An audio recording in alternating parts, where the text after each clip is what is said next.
가졌습니다. 예, 글쓰기는 뿌리라고 하는 제목의 글쓰기를 하게 하였는데, 글쓰기를 다 한 다음에 한 명씩 나와서 자기가 쓴 글을 발표하라, 그렇게 했답니다. 그래서 아이들이 다 나와서 뿌리에 대해서 발표하는 거예요. 이게 무슨 뿌리냐면 자기 가족의 뿌리, 가문의 뿌리에 대해서 발표하는 시간을 가졌다고 하는 겁니다. 한 학생이 나와가지고, 초등학생이죠. 저희 가문의 뿌리는 아주 그 가문의 뿌리는 아주 귀합니다, 이렇게 발표를 자랑스럽게 했다고 하는 것입니다. 저희 증조 할아버지는 예조 판서였었고, 저희 할아버지는 초등학교 교장이셨고, 저희 아버지는 큰 회사 임원입니다. 저는 이렇게 자랑스러운 집안에 살고 있습니다, 이러면서 발표를 하면서 으쓱으쓱 하면서 내려오고, 그런 식으로 그 가문의 뿌리에 대해서, 자기 가족의 뿌리에 대해서 발표하는 시간을 가진 것입니다. 한 명씩 다 이렇게 발표를 하게 되는데, 그걸 지켜보던 선생님이 깜짝 놀란 거예요. 아차, 실수했다 싶은 듯이 선생님이 불안불안해 하였습니다. 왜냐하면 그 중에 한 아이는 보육원 출신, 부모가 없는 고아원에서 자란 아이였었거든요. 아, 내가 이 뿌리라는 제목의 발표의 시간을 갖는 게 저 아이한테는 큰 상처 줄 수 있겠구나 하는 생각 때문에 이 선생님은 이제 불안해하고 염려했던 건데, 그래서 어떻게 하나 긴장하고 있었는데 그 아이가 나와가지고 발표를 하였습니다. 근데 그 아이가 하는 발표가 의외로 아주 떳떳하게, 그리고 선생님의 마음을 뭉클하게 만든 겁니다. 무슨 발표를 했냐면, 저희 아버지는 전능하신 하나님 아버지이십니다, 이렇게 발표하는 거예요. 저희 아버지는 사랑이 많으셔서 저도 그 사랑을 받고 많은 사람들의 사랑으로 그렇게 섬기고 있습니다. 또 저희 아버지는 자녀들이 많으셔서 저에게는 많은 식구들이 있습니다. 저희 하나님은 전능하시고 능력이 많으시기 때문에 저는 걱정이 없습니다, 하면서 말이죠, 떳떳하게 발표를 하고 그렇게 씩씩하게 내려오더라. 선생님이 그 모습을 보고 가슴이 뭉클해지면서 감격스러워했다라고 하는 얘기가 있습니다. 우리가 이 땅에 살아가면서 남들의 기준으로 나의 모습을 본다면은 하나님께서 내게 주신 가치는 너무나 우리는 소홀하게 평가를 할 수밖에 없을 것입니다. 하나님은 우리에게 각자에게 놀라운 가치와 인격과 그리고 고귀한 품성을 우리에게 허락하여 주시는데, 우리의 눈은 남들의 눈, 남들의 가치 기준에 내 기준의 잣대가 고정되어 있기가 쉽습니다. 그래서 남들이 판단하고 남들이 보는 대로 나 자신을 그렇게 평가할 때가 너무나 많이 있습니다. 이 가치라고 하는 것은 남들과 같은 것이 결코 아닙니다. 사람들의 눈과 안목에 따라서, 사람들의 기준에 따라서 나의 가치를 평가하기에는 우리가 가진 그 가치는 너무나도 고귀한 것이고, 그것은 너무나도 낮게 평가하는 그런 실수를 범할 수밖에 없는 것입니다. 하나님 자녀들은 이 땅에서 거룩하고 고귀한 존재들입니다. 성경 말씀에 하나님의 자녀들은 택하신 족속이요 왕같은 제사장이요 거룩한 나라라고 말씀하고 있습니다. 이 하나님의 자녀들의 가치는 세상과 비교할 수 없는 존귀하고 아름답고 고귀한 가치를 지니고 있는 것입니다. 그런데 우리는 남들이 가지고 있는 그러한 가치를 쉽게 모방하기가 쉽습니다. 그래서 남들이 욕망하는 것을 내가 욕망하는 거예요. 남들이 귀하게 여기는 것을 나도 귀하게 여기고, 남들이 가지고 있는 그 만족을 내가 가지면 나도 만족할 것이라고 생각하는데, 그것은 착각인 것입니다. 진정한 가치는 남들에게 나오는 것이 아니라, 세상에게서 나오는 것이 아니라, 진정한 가치는 바로 나에게서도 나오는 것이 아니라, 진정한 가치는 오직 진리에서만이 나올 수가 있는 것입니다. 왜냐하면 진리는 우리를 자유롭게 하기 때문인 것입니다. 그러므로 진리를 가진 자는 말이죠, 가장 고귀하고 아름다운 그 가치를 소유한 자가 될 수 있고, 마침내는 그 가치를 실현할 수 있는 인생이 되어질 수가 있는 것입니다. 오늘 성경 말씀 보면 자신의 인생의 가치를 아주 멋지게 실현한 한 사람을 만나볼 수가 있습니다. 그 사람은 누구냐 하면 바로 이 물동이를 지고 가는 사람인 것입니다. 자, 오늘 본 말씀은 이런 거예요. 예수님께서 이제 유월절을 준비를 하려고 하셨습니다. 그래서 유월절을 준비하기 위해서는 떡을 먹어야 되고 또 포도주도 나눠야 되죠. 제자들과 함께 말씀도 나눠야 될 그 유월절, 예수님 십자가에 달리시기 전날 밤 주님께서는 마지막 그 유언과 같은 아주 귀한 말씀을 하셔야 되는데 그 자리를, 그 말씀을 나눌 자리가 필요했었습니다. 그래서 그 자리를 준비하고 있는 사람을 너희가 만나라라고 그렇게 제자들에게 이제 부탁을, 명령을 하셨습니다. 그가 누굽니까? 오늘 말씀 누가복음 22장 10절에 있는 말씀 보니까 예수님께서 이렇게 말씀하시기를 보라 너희가 성내로 들어가면 물 한 동이를 가지고 가는 사람을 만나리니 그가 들어가는 집으로 따라 들어가라 이렇게 말씀합니다. 그리하면 12절에 있는 말씀 보니까 그리하면 그가 자리를 마련한 큰 다락방을 보이니 이렇게 말씀했어요. 그러니까 물 한 동이를 가지고 가는 사람은 물 한 동이만을 가지고 가는 사람이 아닙니다.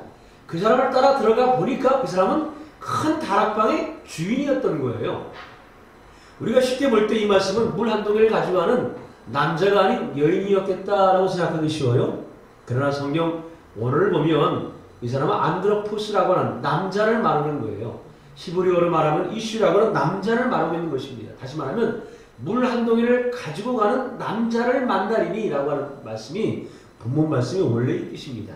그리고 그 남자를 따라가면은 그 남자가 가진 큰 다락방, 그 다락방을 우리가 거기가 제자들이 들어갈 수가 있다. 그 다락방을 빌릴 수 있다라고 예수님께서 말씀하신 것입니다. 이 남자는 물 한 동이를 지고 있는 것 같지만, 들어 올리는 것 같지만 사실 그 사람은 큰 다락방을 소유하고 있는 다락방의 주인이었습니다. 성경학자들은 예수님께서 부활승천하시고 그 다음에 성령 강림 받을 때 제자들이 예루살렘을 떠나지 말고 기도하라 그랬잖아요. 그래서 기도하러 모인 그 오순절날 성령 받은 그 장소가 바로 이 유월절을 예비한 이 물 한 동이를 들고 간 이 남자의 다락방이었다라고 성경학자들은 얘기를 합니다. 다시 말하면 이 남자의 다락방이 없었다고 한다면 제자들은 기도할 곳이 없었을 것이고 성령 받기도 그렇게 쉽지가 않았을 것입니다. 예수님께서는 바로 이 남자를 만나게 해주신 이유가 이후에는 성령 받고 그 성령에 충만해서 복음의 말씀을 전하기 위한 것을 위해서 이 남자를 예비해 놓으신 것이고 이 남자가 있었기 때문에 사실은 이 초대교회의 큰 부흥과 성장과 더 나아가 세계로 교회가 확정되어지는 그러한 기폭제가 출발이 될 수 있었던 거 아니었겠습니까? 그럼 이 남자는 누구이겠습니까? 오늘 말씀에는 단순히 물 한 동이다 라고 표현하고 있지만 이 표현의 말씀을 우리는 좀 더 깊이 생각해 볼 필요가 있습니다. 자, 성경 말씀은 말이죠. 이것은 이 성경 말씀 우리에게 어떤 한 현상적인 내용을, 한 현상을 우리에게 말해주고 있는 것이 아닙니다. 예를 들면은 무지개가 있지 않습니까? 성경 말씀의 무지개는 그냥 아름다워 보이는 무지개인 것 같지만 그 무지개, 쉽게 말하면 영어로 말하면 She's a rainbow, 그녀는 무지개다. 그런 말이 있다고 합시다. 그녀는 무지개다. 그냥 읽으면 그녀는 무지개다라는 말로 번역될 수밖에 없지만 사실 그 말이 표현하는 건 뭐겠어요? 그녀는 무지개처럼 아름답다거나 그녀는 아니면 무지개처럼 다양한 성격을 가졌다거나 뭐 이런 의미가 있는 거 아니겠습니까? 그런 의미로 그녀는 무지개야, she's a rainbow 이렇게 말하는 거겠죠. 그런데 그 말에 또 다른 더 깊이 들어가는 이 무지개라는 말을 더 깊이 성경적인 단어를 추적해 들어가 보면 바로 그 말은 무기라는 말이 되는 거예요. 활이라는 말이 되는 겁니다. 그래서 영어의 레인보우의 보호는 활인데 이 활의 어원은 어디서 나왔겠습니까? 히브리어의 퀘세트라고 하는 활에서 나온 거예요. 노아의 방주, 노아의 구원사역 위에 하나님께서는 저 하늘에 무지개를 걸어 놓으시고 이 무지개는 나와 너희들 사이에 맺는 언약이라고 말씀하셨습니다. 그 말씀을 현상적으로 보면 하나님은 무지개를 걸어 놓으셨구나, 아름다우신 분이시구나, 아주 낭만이 있으신 분이시네, 우리가 이렇게 생각해 볼 수 있겠지만은 사실 그 무지개라고 하는 것은 바로 캐세트라고 하는 활을 의미하는 겁니다. 무기를 걸어 놓으신 거예요. 다시 말하면 우리가 그 언약을 지키지 않으면 하나님은 무기로 우리를 심판하신다는 숨은 뜻이 있는 것입니다. 단순히 무지개다, 아름다운 것을 거쳐 놓으셨네, 이런 말이 아니라 그 말씀은 동시에 반대로 우리를 심판하실 수 있다라고 하는 것을 말씀하고 있는 것입니다. 그래서 이 성경 말씀 말이죠. 현상적으로 보는 것도 있어야 되지만 정신적으로 보는 것도 있고 더 나아가 영원한 의미가 무엇인지 그 영적인 진리가 무엇인지를 반드시 알아야지만 그 뜻을 알 수가 있습니다. 예를 들면 창세기 3장에 있는 말씀 보면 하나님께서는 창세기 2장에 있는 말씀 보니까 사람이 남자가 그 부모를 떠나 그 아내와 합하여 한 몸이 될지니라라고 하는 말씀을 하셨는데 그 말씀 육체적으로 보면은 이 아내와 합해지는 연합하는 그러한 삶을 말하는 것이라고 생각해 볼 수가 있겠죠.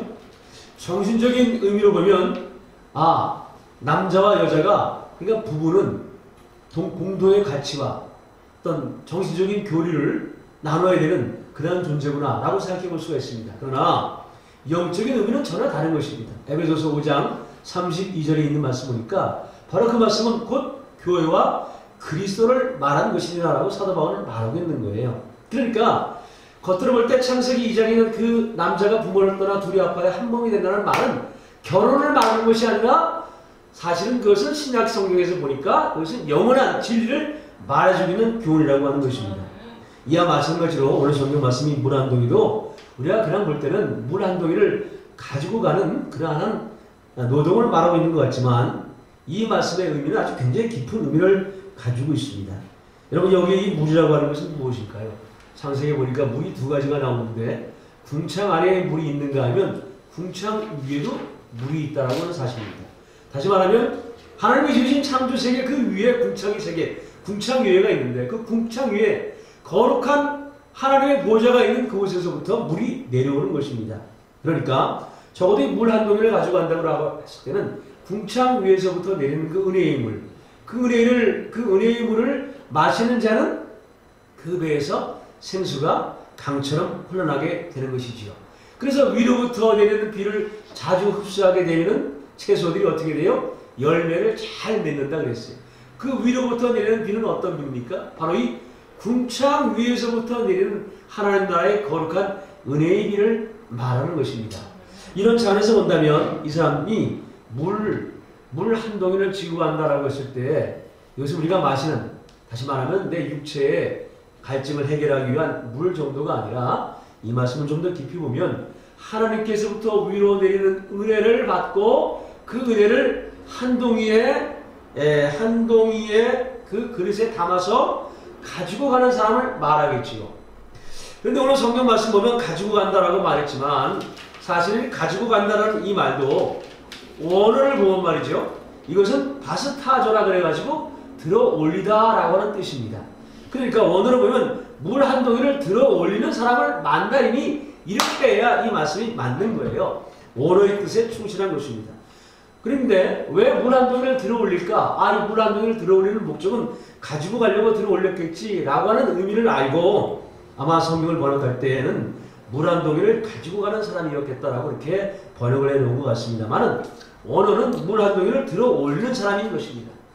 여러분 이 물 한 동이를 들어 올린다는 뜻이 무슨 뜻일까요? 다시 말하면 위로부터 내리는 은혜를 담아두고 있는 자가 아니라 그 은혜를 들어 올리는 사람을 말하고 있는 거예요.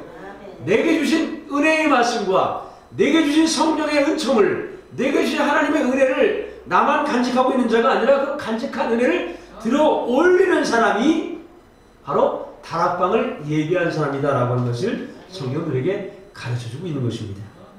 이 다락방은 무엇일까요? 우리가 겉으로 볼 때 다락방은 숨겨진 방이라든가 내실 이런 식으로 생각할 수가 있지만 다락방의 구조적인 모습을 보면 땅에서 들려져 있는 거 아니겠습니까? 다시 말하면 땅과 하늘 그 사이에 있는 방이 다락방이라고 말씀을 할 수가 있는 것입니다. 여러분 우리가 왜 신앙생활을 하는 것입니까? 그것은 하나님 나라를 위해서 신앙생활하고 있는 거 아니겠습니까? 너희는 먼저 그의 나라와 의를 위하여 먼저 그의 나라와 의를 위하여 살고 그 나라와 의를 구하라고 말씀했어요. 이 땅의 것을 추구하는 것이 아니라 하나님 나라의 것을 추구해가는 것이 우리의 인생입니다. 그러나 우리의 삶은 어쩔 수 없이 이 땅에 발을 디디고 살아갈 수밖에 없죠. 그러나 우리가 추구하는 것은 이 땅의 것이 아닌 하나님 나라의 것입니다. 그래서 내가 추구하는 것은 땅의 것이 아닌 땅 위의 것을 우리는 추구하는 인생을 살아가야 하는 것이 하나님께서 내게 주신 인생의 목적인 것입니다. 그런 의미에서 볼 때 이 다락방은 모든 성도들, 은혜 받은 모든 성도들이 준비해야 될 하나님 나라, 준비해야 될 주님의 처소를 말씀하고 있는 것입니다. 다시 말하면 주님께서는 이렇게 처소를 예비된 자, 처소를 준비하고 있는 자, 하나님 나라의 처소, 주님이 구하실 처소가 예비된 자를 주님께서 쓰시고 그와 함께 하셔서 그의 인생을 하나님 나라를 위한 그러한 쓰임받는 인생으로 그를 들어 쓰신다라고 하는 것이 오늘 우리에게 가르쳐주는 성경 말씀인 것입니다. 여러분, 나의 인생, 나의 삶의 목적이 무엇인지 생각을 해보셨습니까? 나는 어떤 인생을 살아야만 되겠습니까? 남들이 추구하는 가치와 남들이 생각하는 그러한 욕망을 따라 살아가는 것보다는 오늘 주님께서 말씀하신 것처럼 큰 다락방, 그가 마련한 큰 다락방, 이러한 다락방을 예배하는 인생을 살아야 되지 않겠습니까? 이 다락방의 말은 무엇일까요? 이 다락방이 바로 진리가 임하고 그리고 진리를 위해서 살아가는, 진리 가운데 살아가는 복된 인생을 우리에게 말씀해주고 있는 것입니다. 이 진리 가운데 살아가는 인생이 되어지기 위해서는 어떻게 해야 되겠느냐? 그것은 바로 물 한 동이를 들어 올려야 한다라고 하는 것입니다. 물 한 동이를 들어 올려야 그 사람을 따라가면 다락방을 만날 수가 있는 것입니다. 물 한 동이를 들어 올리지 못하면 다락방에 마련될 수가 없는 것입니다. 우리 인생이 다락방, 주님의 처소가 되는, 주님이 쓰시는 나의 인생 되어지려면 물 한 동이가 들어 올려지는 그러한 신앙생활이 되어야지만 우리는 다락방에 거할 수가 있고 그리고 다락방에서 주님을 만날 수가 있는 것입니다. 이 물 한 동이는 무엇일까요? 바로 이것은 위로부터 내리는 은혜고 위로부터 부어지는 진리의 말씀인 것입니다. 그 말씀을 담아두는 자가 아니라 그 말씀을 들어 올리는 자가 되어야 하는 것입니다. 다시 말하면 말씀이 나의 삶에 승화되어지고 말씀이 나의 인생을 통해서 발휘되어지고 발현되어지는 삶을 살아야 한다라고 하는 것입니다. 말씀이 나의 삶에 적용되어야 하는 거예요. 우리는 너무나도 쉽게 주일날이면 교회 와서 아멘하고 은혜를 받지만 그러나 돌아가서는 그 말씀을 잊어버릴 때가 너무나도 많습니다. 아니 솔직히 목사님 저도 말이죠. 평일날 너무나 바쁘다 보면 지난주에 뭘 설교했는지를 기억이 안 날 정도가 많이 있어요. 그런데 놀라운 건 제가 이 말씀을 준비하면서 이래서 목사님들이 오래 사는구나 하는 그런 생각을 제가 해볼 때가 있어요. 그런 뭐냐면 말씀을 준비하다 보니까 사실 이 말씀이 성도님들을 위한 말씀이 아니라 나를 위한 말씀이더라고요.